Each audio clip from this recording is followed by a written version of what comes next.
गीतम अभीष्टम आद्रीन जहि संधित वेणु सरसी सारस हंस व्यंगा चारु गीत हित चेत इता हरि मुपासयित ते यच्चित्ता हंता मिलितो दिश दृष्ट मौना। गोपियां कृष्ण विरह में तड़पते हुए और अपने भावों की अभिव्यक्ति कर रहे हैं, जिस कथा हम लोग श्रवण कर रहे हैं। ये इस जुगल गीत में जो है पूर्वराग की कथा वर्णन हो रहा है, अर्थात मिलन के बाद ही पूर्वराग अथवा मिलन के पूर्व ही पूर्वराग, दोनों ही गोपियों की हृदय में कृष्ण स्मरण हेतु विरह की उद्रेक हो रहा है। इसलिए यहां पर कह रहे हैं दर्शनीय तिलोको वनमाला दिव्य गंधम। ओ कृष्ण के सुंदर वनमाला और जिसमें तुलसी पुष्प आदि खिले हुए हैं और मधुपा यानी भ्रमर वह तुलसी के मकरंद के आस्वादन करने के लिए किस प्रकार उन्मत्त होते हैं। इसके दर्शनीय तिलकी वनमाला दिव्यगंध तुलसी मधुमत्तई। कृष्ण के सुंदर जो ललाट पर तिलक, गले में वनमाला और जिस वनमाला तुलसी के द्वारा सुशोभित हो रहे हैं, अर्थात गोपियां तुलसी माला की तुलसी पुष्प के द्वारा माला गुंथन करके कृष्ण के अर्पित किया और एक कृष्ण के अंग की सुगंध साथ ही साथ वह तुलसी की भी सुगंध प्राप्त करके मधुमत्त यानी भ्रमर किस प्रकार उन्मत्त हो जाते हैं। ओली कुली लघु गीतम अविष्टम आदृण जहि संधित वेणु। और वह समस्त मधुमक्षी गोविंद के वेणुध्वनि सुन करके गिरिराज गोवर्धन की निकट से और जहां पर मधुमक्खी के छत्ता लगा हुआ है, वह मधुमक्खी के छत्ता से ऐसे सुंदर गुंजन आ रहे हैं मानो ये समस्त मधुमक्खी भी कृष्ण के वेणुध्वनि के साथ ही साथ गुंजन आदि कर रहे हैं। सरसी सरस हंस व्यंगा चारु गीत हितोस एता। और कृष्ण के वंशीध्वनि की इतने मधुरिमा, सरोवर में जितने भी जलचर पक्षी यानी सारस हंस आदि, ये भी कृष्ण की वंशीध्वनि सुन करके किस प्रकार उन्मत्त हो रहे हैं। हरि मुपास्यते जत चित्ता हंता मिलित दृशो दृष्टा मौना। और कृष्ण जब पंचम सुर से स्वर से जब वंशी ध्वनि करते हैं तो वो समस्त पक्षी समुदाय सभी एक तनवान होकर के वंशी ध्वनि कीर्तन करते हैं। किंतु कृष्ण जब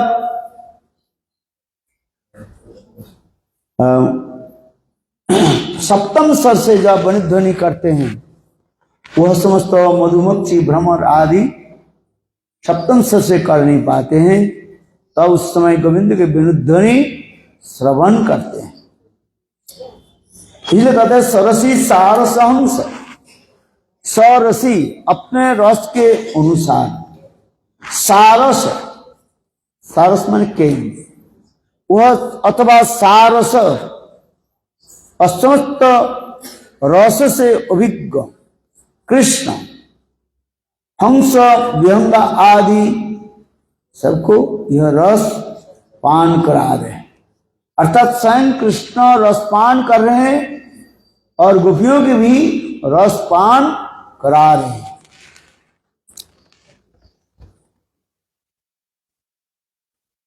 इसलिए कह रहे हैं ये सरसी सारस हंस व्यंगा, उस सरोवर में सारस के विहंग ये सब मूर्तमान रस के माधुर्य स्वरूप है।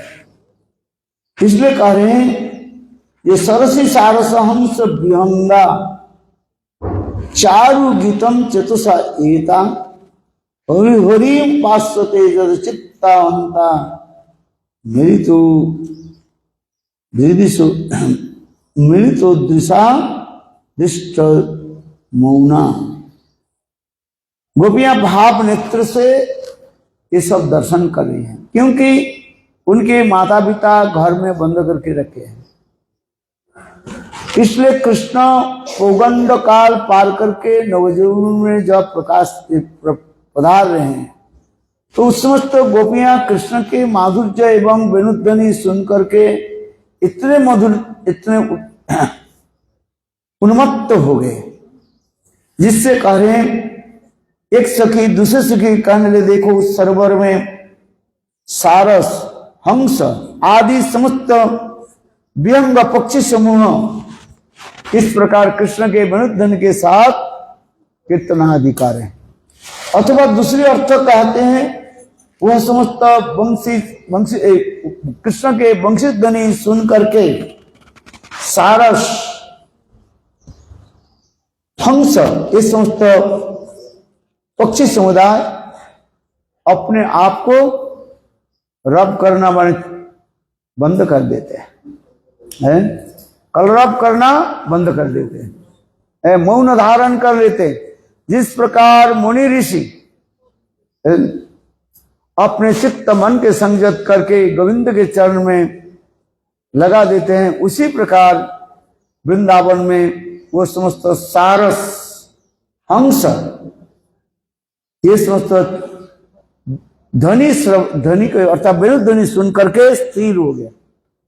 कोई कुछ कीर्तन, क्योंकि कृष्ण के वेणुध्वनि जब कृष्ण वेणुध्वनि के द्वारा पंचम स्वर से जब आलाप करने लगे तो समस्त पक्षी आदि कृष्ण के वेणुध्वनि के साथ भी कलरव आदि करने लगे।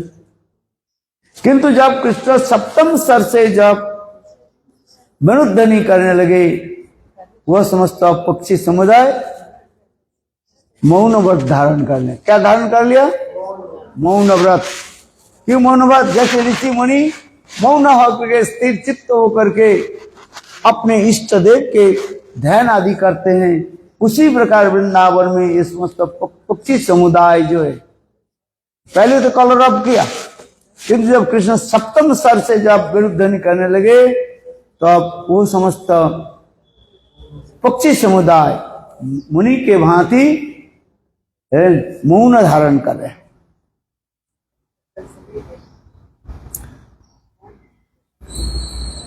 तहिर्भग्नगतय सरितो वै तत्पदाम्बुज अजो निर्मितम् स्पृहन वयमिमं बहु पुण्यम् प्रेम विपरीत तिमिदातापौ अनुचरी समुदित तीर्थ आदि पुरुषं इवाचल भूति वनचरो गीताटे चरन्ति वेणु आजयति गांजस। यहाँ पर गोपियां अपने अपने अनुचरों के साथ और आदि पुरुष गोविंद की ऐसी माधुर्य भूमि को दर्शन कर रहे हैं। प्रणत भाग विडप मधुधारा और उस समस्त वृक्ष आदि गोविंद के उपहार देने के लिए फूल और पुष्प और फलों के मानो अर्पित कर रहे हैं।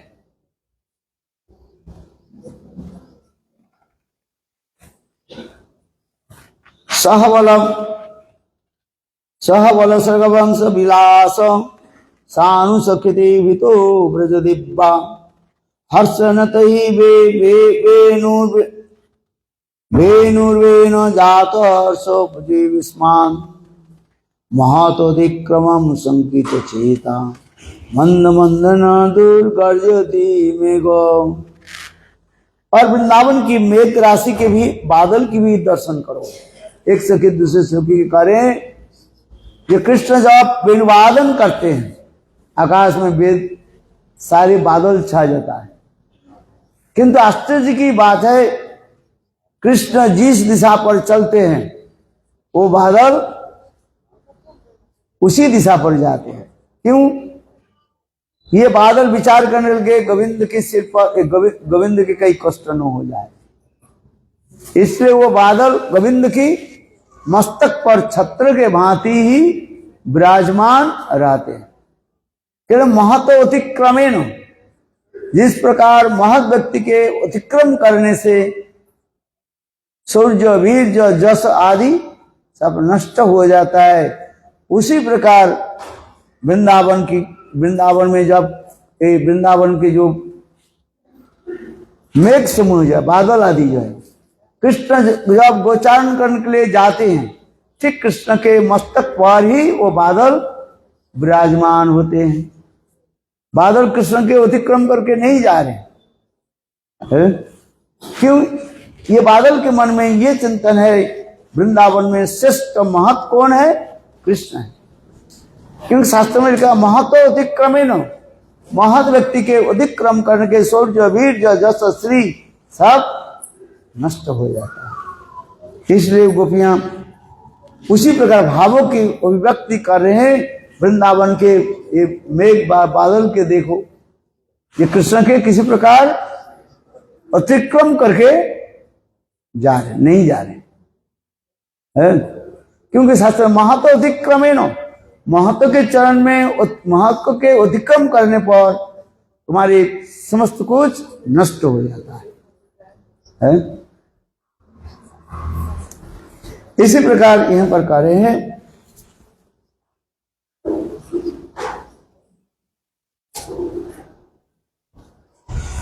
इंद्र से ब्रह्मा प्रभृति देवता देवतागण मंत्र पाठ करते हुए और गोविंद के चरण की किस प्रकार सेवा आदि करें।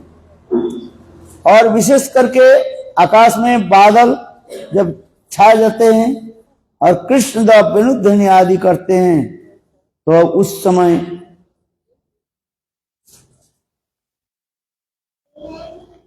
बादल आदि भी गर्जन आदि करते हैं, अर्थात एक बादल दूसरे बादल से टकराते हैं, उससे बिजली कड़कती है। उसी प्रकार कृष्ण वृंदावन में सारी सब कुछ अपराकृत है, चेतन है। यहां तो बादल भी कैसे है? चेतन है, जड़ वस्तु है नहीं वहीं पर। बालुकणा से लेकर के बादल यानी जलकणा, वो भी चेतन स्वरूप है। ये कृष्ण जब वेणुवादन करते करते गायों के पीछे पीछे जब चलते हैं, विश्व के गर्मी के समय कृष्ण गोविंद के मस्तक पर बादल होकर के छा जाते हैं।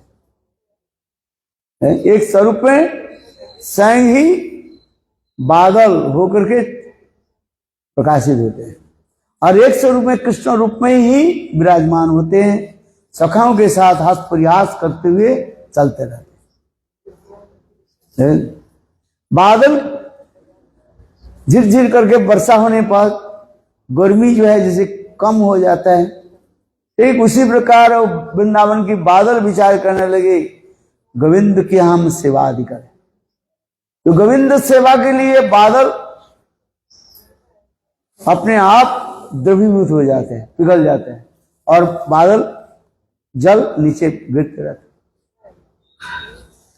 इसलिए कह रहे हैं जे देखो वृंदावन की ये बादल की महिमा देखो। कौन कह रहे हैं? ये गोपियां पूर्व रागवती गोपियां एक गोपी दूसरे गोपी के कह रही है, आकाश में बादल को देख करके।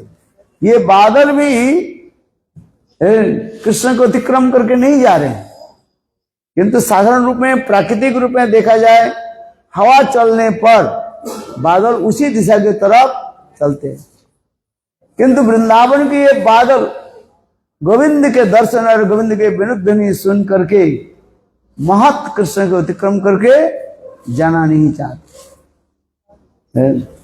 ये भाव को अभिव्यक्ति कर रहे हैं।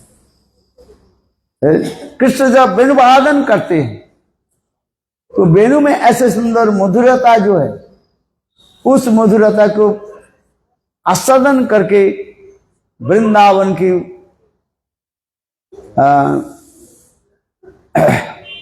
क्या बोले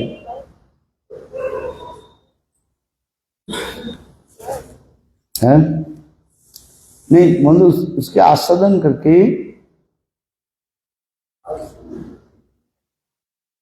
इसमें लिख रहे हैं। ये बादल जब चलते हैं तो बादल स्वाभाविक रूप में कैसे चलते हैं, जिस दिशा में हवा है उस दिशा को ही तरफ चलते हैं, किंतु कृष्ण जब वेणुवादन करके गायों के पीछे चलते हैं, वो बादल कृष्ण के अतिक्रम करके जाना नहीं चाहते। क्यों? शास्त्र में लिखा महतो अतिक्रमेण, महत्व के अतिक्रम करने पर शौर्य वीर्य आयु जस आदि सब नष्ट हो जाता है, ह्रास हो जाता है।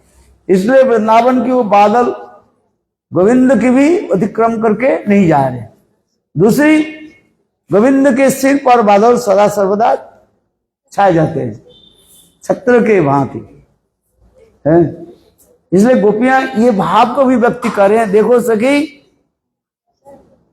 ये वृंदावन की ये बादल के दशा देखो है?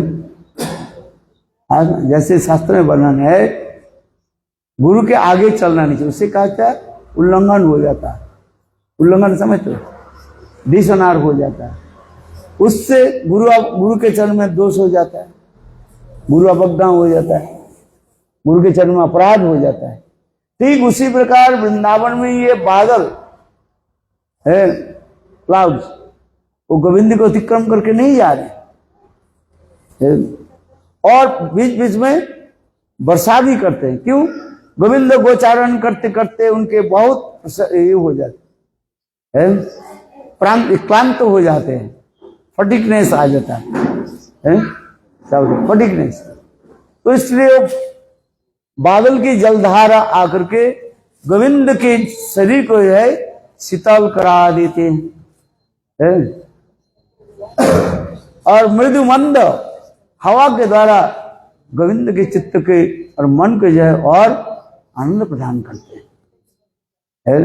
विशेष करके बरसात के समय जो वृष्टि, बरसात के समय क्या होता है, वृष्टि जो होता है, बारिश होती है, उस समय है तन मन अच्छा नहीं लगता है, चिक चिक चिक चिक करते ना।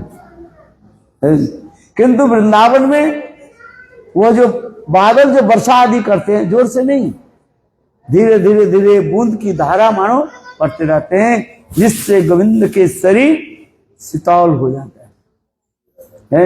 एक तो बादल गोविंद के सिर पर छत्र के भांति विराजमान होते, और दूसरी, और धीरे धीरे कभी कभी हल्का बारिश भी करते रहते हैं, जिससे गोविंद के शरीर शीतल हो जाए।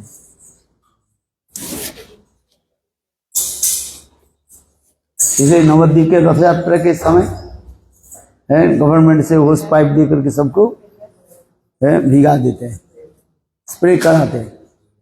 क्यों? एक तो गर्मी, और गर्मी से शरीर अनकंफर्टेबल हो जाता है, इसलिए जल दे करके और सबके शरीर को शीतल कराता है, वायु के शीतल करा देते हैं।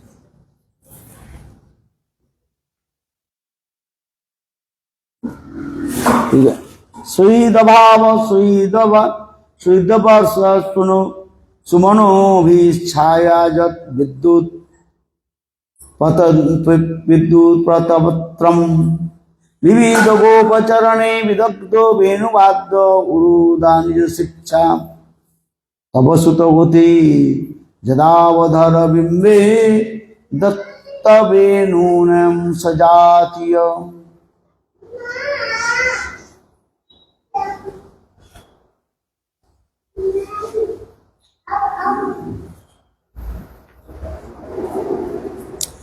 और फिर कहते हैं, हे जसोदे, आपके गोपाल कृष्ण जब वेणुवादन करते करते सखाओं के साथ गायों के पीछे पीछे जब चलते हैं, और उस समय कृष्ण के चरण चिन्ह देख करके ब्रह्मा आदि देवता लोग उसको पूजा आदि करते हैं, आरती उतारते हैं।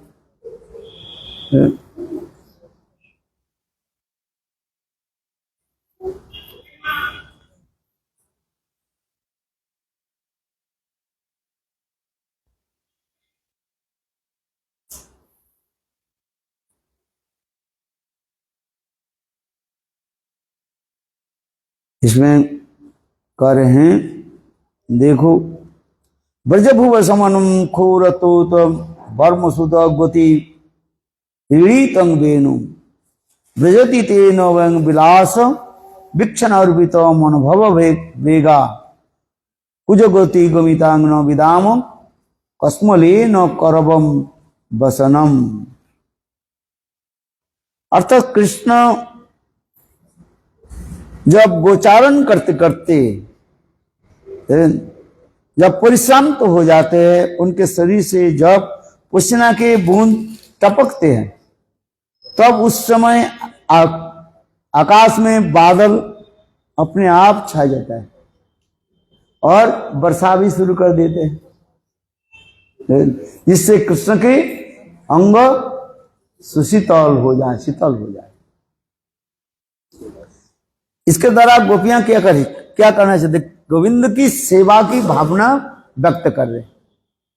गोपियां इस विरह दशा में दैन्यता प्रकाश करके कह रहे हैं, हम लोग की सेवा की भावना नहीं है। हम लोग गोविंद की सेवा कर नहीं पाते हैं। देखो वृंदावन की बादल कैसे कृष्ण के जो है सेवा आदि कर रहे हैं।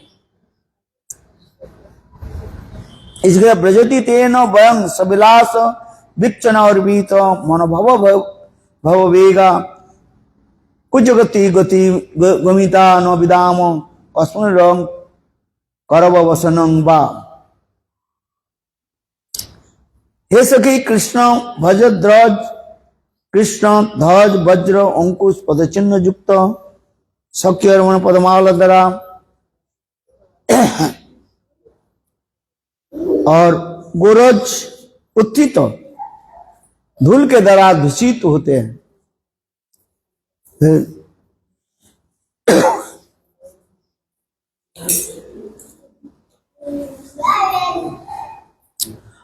और उस समय बादल पुनः पुनः वर्षा आदि के द्वारा गोविंद के शरीर को कैसे सुशीतल कराते हैं।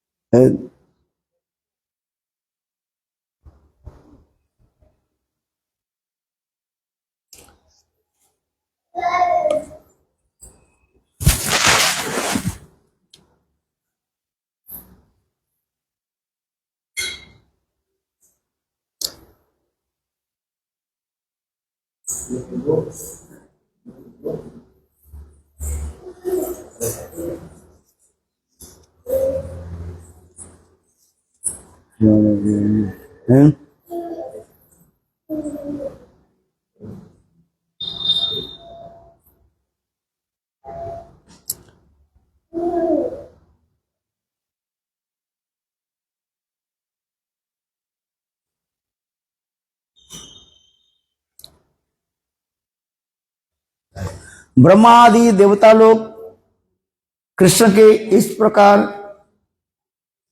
क्रिया आदि देख करके आश्चर्य हो जाते हैं, भ्रमित हो जाते हैं, क्योंकि कृष्ण स्वयं भगवान है। ब्रह्मा आदि देवता लोग, ये लोग सब ऐश्वर्य मार्ग के भक्त है। ऐश्वर्य मार्ग के भक्त माधुर्य रूप दर्शन करके ये लोग आश्चर्य हो जाता है। दो प्रकार के भक्त होता है, एक ऐश्वर्य मार्ग के भक्त और एक माधुर्य मार्ग। माधुर्य मार्ग के भक्त जैसे लौकिक सदुबंधुवत प्रीति आदि रखते हैं, और ऐश्वर्य मार्ग के भक्त लोग भगवान की सर्वज्ञता और मुग्धता के ऊपर ही वो प्रकाश डालते हैं। तो भगवान सब कुछ जानते हैं, तो भगवान सब कुछ जानते हैं, सब कुछ करते हैं, ऐसे क्रीड़ा आदि क्यों कर रहे हैं? अथवा भगवान के थोड़ी गुरमी थोड़ी लगता है। ऐश्वर्य मार्ग के भक्त कभी ये नहीं सोचते हैं ये गोविंद की भूख लग है। हाँ, गोविंद की भूख कब लगते हैं? कोई भक्त जब भोजन सामग्री देते हैं तो भगवान ग्रहण करते हैं। किंतु माधुर्य मार्ग के जो भक्त होते हैं ये सोचते हैं गोविंद की भूख लगे, इसलिए गोविंद के लिए वो लोग फल मूल कंद मूल आदि अर्पित करते हैं। भगवान शब्द की हम दो, भगवान शब्द जो प्रयोग करते हैं उसमें दो वस्तु रहता है, एक आत्मारामता और एक अप्त कामता। जब हम कहते हैं ये भगवान है, तो भगवान कहने पर हमें सेवा की जरूरत नहीं है, क्यों? वो आत्माराम अप्त काम है। जब कोई आत्माराम अप्त काम है उसके भोजन कराने की कोई जरूरत नहीं होता है, तो अपने आत्मा में रमित हुआ है। भक्त ये सोचते हैं ये मैं जब देता हूं तब भगवान ग्रहण करते हैं। किंतु माधुर्य मार्ग के भक्त क्या करते हैं? वो सोचते नहीं ये गोविंद भूख में तड़प रहे हैं, इसलिए गोविंद का हमें क्या करना चाहिए? भोजन करना चाहिए। बोल वृंदावन बिहारी लाल, जय जय श्री राधा। 8 बजे अभी प्रसाद पास फिर जाना है ना, है क्या? नरहरि प्रभु बने? नहीं, कौन बने? नरहरि प्रभु की जय। ओके, प्रसाद चलो। And then we have to go to the program. It's nearby. So if we try and get there like 10:10, so we can set up the people's start. I'll send them over. ये लेकर के आया क्यों उधर से? तो लोग चोरी करके ले जाए इधर। वो अच्छा उनका ही है। हरि बोल।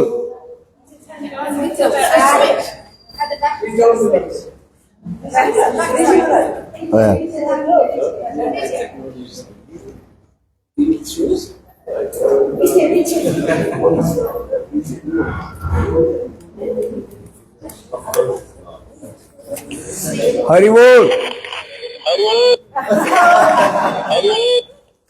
हरे कृष्णा।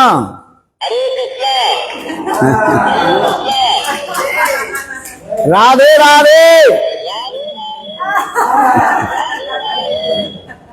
जय श्री राधे।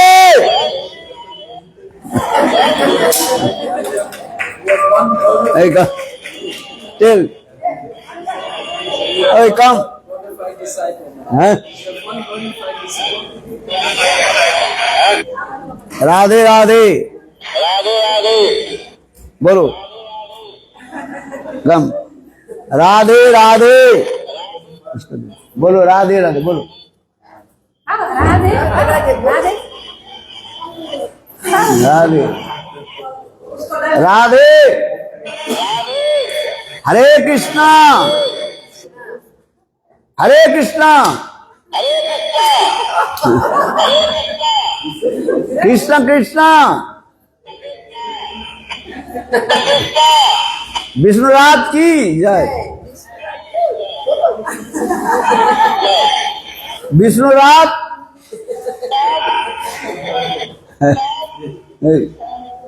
जगदीश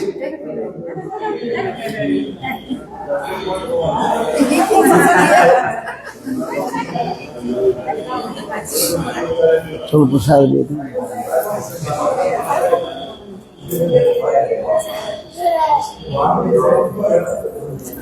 चलो चलो 9:30